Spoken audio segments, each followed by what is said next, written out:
Bonjour et bienvenue à l'émission Télé Lancement, l'émission des personnes ordinaires qui réalisent des exploits avec Dieu.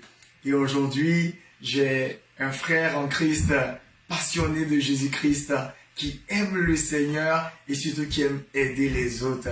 Et cela l'a amené à publier son premier livre intitulé Prières victorieuses qui guérissent et transforment.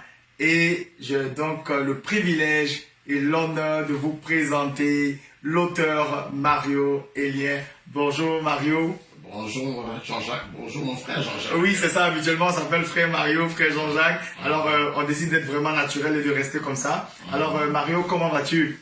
Ça va très bien, je suis béni en pleine forme. Yes, j'aime ça. Le Seigneur. Amen, amen, oui, c'est ça, il faut. Et donc là, tu as publié ton premier livre, Prières victorieuses.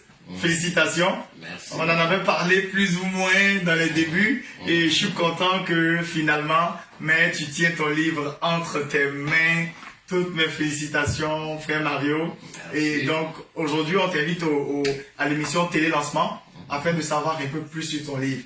Oui, c'est vrai, on l'a lu, mais avoir l'auteur devant soi pour nous parler du livre, pour nous transmettre ses émotions, sa passion, c'est quelque chose de vraiment différent. Alors, avant de commencer, on aimerait te connaître, frère Mario. Eh bien, je suis Mario Elien.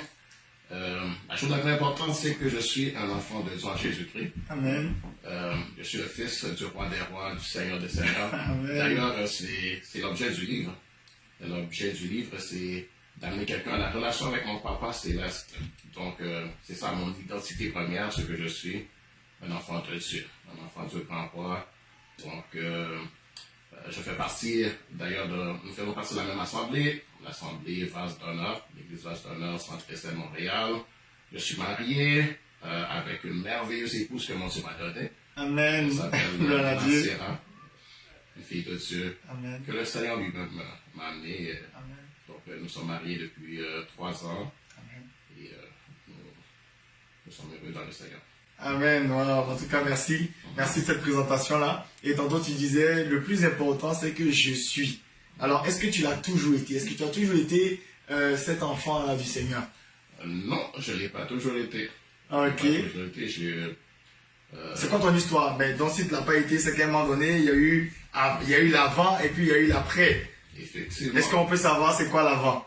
Eh bien, l'avant, c'est... J'avais entendu parler du Seigneur Jésus, mais seulement entendu.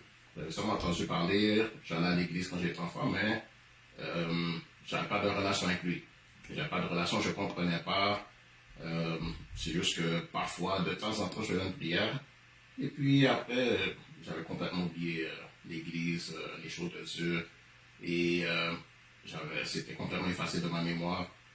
Donc, et c'est plus tard, vers l'âge de à peu près 19 ans, Okay. que j'ai été amené à me poser des questions, à chercher le Seigneur. Parce que, Des questions, mais des questions comme quoi? Sans être... je vais te dire, c'est Ah oui. que j'étais à l'école polytechnique. Ok. Je pense que vous avez entendu parler de la tuerie de Polytechnique où 13 jeunes filles s'étaient fait abattre par un jeune homme, un monsieur qui s'appelle Marc Lépine. Bon, je crois que Donc, j'ai vu le livre, il y a la mère qui a écrit un livre, je crois. Plus tard, ouais. Donc, c'était dans ce temps-là, je ne connaissais pas Dieu, j'avais aucune relation avec Dieu. J'étais vraiment juste une personne qui marche comme les autres, qui va à la discothèque, ou après les filles. J'aimais beaucoup le sport, beaucoup de baseball, basketball. J'étais vraiment passionné de ces choses-là, passionné d'informatique, etc. J'étais à l'université dans ce temps-là. Et puis, il y a ces événements qui sont arrivés. Ça m'a pas vraiment beaucoup... ça m'a quand même marqué. Ça m'a marqué. Est-ce que pendant ce temps, tu étais à l'université, quand il y a eu les tueries? Oui. Ce jour-là, tu y étais? J'y étais là. J'ai entendu les choses que moi, je pensais être pétarades. Mais c'est dans les pétards. Oui. Je ne sais pas. Et puis, donc c'est ça. Mais j'étais là. Comment ça m'a marqué. Et donc, c'est dans ce temps-là que j'ai été amené à connaître le Seigneur. J'avais un vide dans mon cœur. Mais ce que je veux comprendre, donc là, tu as la tuerie, tu es à l'université. Qu'est-ce qui se passe en ce moment-là, entre là et puis les questions que tu te poses? Ce qui se passe, mais ça me fait penser, je peux mourir n'importe quand. Donc, j'ai pris conscience que je peux mourir n'importe quand. Et puis, ça m'a amené à voir que manger, boire, l'école, j'aimais beaucoup l'école. Il y a quelque chose de plus important que ça. Et j'ai pris conscience que j'ai une insatisfaction dans mon cœur, il y a quelque chose qui me manque. Et puis, un jour, soudainement, un ami m'a demandé d'aller à la discothèque avec lui, Oui. parce que j'avais l'habitude d'y aller. Et puis, après, ça ne m'intéressait plus. Et là, j'ai dit, ah, non, ça ne m'intéresse plus, ces choses-là. Et voici, il y a une pensée qui m'est venue. Mais si ça ne m'intéresse plus, qu'est-ce qui m'intéresse d'ailleurs, d'abord? Il me manque quelque chose. J'ai besoin de quelque chose, c'est pas suffisant. Et puis, c'est là que je me suis rappelé de Jésus, dont j'avais entendu parler, mais je ne connaissais pas du tout. Et puis c'est là que je me suis rappelé le film de Jésus, que j'avais vu à la télévision. Je me suis rappelé que quand j'allais à l'école, pas à l'école, à l'église, j'avais entendu parler de Jésus, j'aurais voulu avoir une relation. Et puis c'est là que, ce jour-là, il y a toutes sortes de réflexions. Je n'ai pas dormi de la nuit. J'ai pris offense, j'étais fâché contre les pasteurs, l'église, etc., parce que j'avais eu mauvaise expérience. Okay. Et puis c'est là que j'ai pris, c'est Dieu qui m'a, j'ai pas dormi de la nuit. J'ai réfléchi, pensé, pris des résolutions. Oui. Et puis le matin, j'avais hâte d'aller à l'église. J'ai pas connu tout de suite, mais c'était sur le chemin. Et après, plus tard, j'ai connu le Seigneur. Wow, donc on parle de la tuerie qui t'amène à te poser des questions. Un ami t'invite en boîte de nuit ou à la discothèque. Et là, finalement, t'es pas intéressé. Et puis, il y a des questions qui te montent. Ça ne m'intéressait plus. Ça ne t'intéressait plus. Avant, oui. Mais là, ça t'intéressait plus. Puis tu te demandes, mais si ça m'intéresse plus, qu'est-ce qui m'intéresse? Et finalement, mais c'était, si on veut, la façon dont le Seigneur venait te chercher. Et là, tu pars à l'église et puis tu le découvres. Et plus tard, qu'est-ce qui se passe entre le moment où tu l'acceptes jusqu'à ce que tu te dises qu'il faut que j'écrive un livre? C'était quoi ton cheminement? Oui. Donc, avec le temps, je suis venu à connaître le Seigneur Jésus. Okay. Au début, c'était difficile. Justement, je ne savais pas prier. Ça, c'est l'une des raisons pour lesquelles j'ai écrit sur la prière. La prière, Parce que je ne savais pas prier. On ne m'avait pas enseigné à prier. Je ne savais pas comment m'adresser à Dieu, quoi lui dire. J'étais gêné. Enfin, quand c'était le temps de parler avec les autres, là, mon semblant, pas de problème. Pas de problème. Mais quand il s'agissait je parlais facilement. Mais quand vient le temps de prier, je ne sais pas quoi dire. Je ne sais pas quoi dire, comment m'exprimer, j'étais gêné. Et puis, j'aurais aimé que quelqu'un me dise comment prier. Comment m'adresser à Dieu et puis me mettre à l'aise avec Dieu. Et m'expliquer un peu les choses afin que je ne sois pas, comment dire, j'étais dépourvu. Donc, c'était pénible. Donc, c'est pour ça que, finalement, donc, le Seigneur m'a amené à, il m'a dit qu'il me donne une plume en or. Il m'a donné la facilité vraiment à écrire. J'avais déjà de la facilité à écrire, mais pas du tout comme quand il a fait. Il m'a dit, je te donne une plume en or. Et après, j'ai commencé à écrire. En quelle année pratiquement? Ou bien à quel moment? Ça fait quelques années après que je sois... Mais c'est en fait quand j'ai commencé à écrire vraiment quand j'ai bâti un site web. J'ai bâti un site web. J'ai pas étudié j'avais étudié l'informatique, mais je ne connaissais pas le web. Et puis le Seigneur m'a mis dans mon cœur de faire un site web. Et puis c'est là que j'ai commencé à écrire, mais pour garder le site web. Bien sûr. Et puis aussi, c'était parce que j'aime les âmes, j'aime mon prochain, et puis j'avais à cœur de partager. J'avais à cœur d'exprimer les choses, et donc j'avais à cœur d'écrire. Donc avant, je n'aimais pas écrire vraiment. J'aimais écrire juste à l'école. Juste pour les devoirs. Pour les dissertations, mais je n'aimais pas écrire dans le sens écrire des lettres à quelqu'un dont j'étais gêné. J'étais timide. Tu vois, maintenant, je suis plus timide, mais j'étais timide avant. Je crois que pendant toujours, mais j'étais timide pour écrire surtout des choses pour ça, les sentiments. Les émotions, les transmettre. Non, je n'étais pas bon dans ça. Parfait. Donc là, le Seigneur donc te permet d'écrire en te donnant une plume d'or et tu te souviens d'un soupir que tu as eu quand tu as donné ta vie, c'est-à-dire que tu ne savais pas prier. Et donc tu joins ce talent que tu viens de recevoir pour l'écriture et aussi ce problème-là que tu as eu et tu penses maintenant à des personnes qui pourraient être dans la même situation que toi. Et finalement, mais tu écris prière victorieuse. Et là maintenant, on veut entrer dans le corps du sujet pour savoir qu'est-ce que prière victorieuse. Donc prière victorieuse, vraiment c'est des instructions sur la prière, des instructions simples, faciles à comprendre, des instructions vraiment très simples, quelques enseignements mais vraiment simples, des choses simples. Par exemple, comment s'adresser à Dieu, comment s'adresser à lui. Donc, c'est-à-dire, comme Jésus a dit, dites notre Père. Donc, c'est parler de mettre les gens à l'aise pour savoir comment s'adresser à Dieu. N'est-ce pas? Et, comment s'adresser à Dieu aussi pour les sujets, de mettre les paroles dans les bouches de la personne. Donc, donner des instructions, comment prier. Et ensuite, il y a des prières aussi. Un peu comme dans le livre des psaumes, où David a mis des prières. Donc, c'est un peu la façon que moi-même, c'est la façon que moi-même je prie. Quoi qu'il y a plus, parce que Dieu a mis dans mon cœur d'aller avec la parole, basée tout sur les Écritures. Donc, c'est un livre d'instructions sur la prière, des enseignements, même des conseils aussi, des choses à faire et aussi à ne pas faire, n'est-ce pas? Et puis aussi beaucoup de prières sur les sujets, sur la guérison divine, parce que tout le monde beaucoup de gens ont besoin de guérison, sujet de demander la protection, demander la paix, etc. Et sans t'arrêter sur la guérison divine, je lis à la page 62, je lis je proclame ma victoire sur la maladie au nom de Jésus. Je proclame toute maladie dans mon corps physique vaincue au nom de Jésus. J'ai vaincu par Jésus, par son sang versé pour moi à la croix, par sa rédemption de mon esprit et de mon âme et de mon corps et de ma vie entière. Et plus loin tu peux suivre en disant, Jésus m'a non seulement guéri, il m'a aussi purifié, nettoyé de toute contamination, de toute infection, de toute intoxication alimentaire ou chimique ou causée par la pollution atmosphérique ou pollution de l'eau que je bois ou peu importe. Et là, je pense que ce sujet-là rejoint un peu ce qu'on vit actuellement, une période de Covid. On parle de contamination dans ton livre et je pense que c'est aussi un livre prophétique. Alors, oui, effectivement, est-ce que tu peux, sur la guérison, effectivement, je vois que tu écris sur un sujet qui est vraiment temporel là, la contamination. Comment est-ce que ton livre peut aider quelqu'un aujourd'hui qui est infecté du Covid ou qui a peur, qui connaît des personnes dans cette situation-là? Eh bien, à travers le livre, vraiment, ça va t'inspirer la confiance. Parce que la Bible dit la foi vient de ce qu'on entend qui est la parole de Dieu. Donc, la parole de Dieu va t'amener à avoir confiance. Parce qu'il vraiment vient les instructions. Ensuite, juste à lire les prières, mais ça t'amène à avoir confiance, à voir que c'est la volonté de Dieu de te guérir. Et puis, donc ça va t'amener, tu as des paroles, tu lis les paroles, tu en fais tes propres paroles, ta propre prière à Dieu, et ça va t'amener la guérison divine.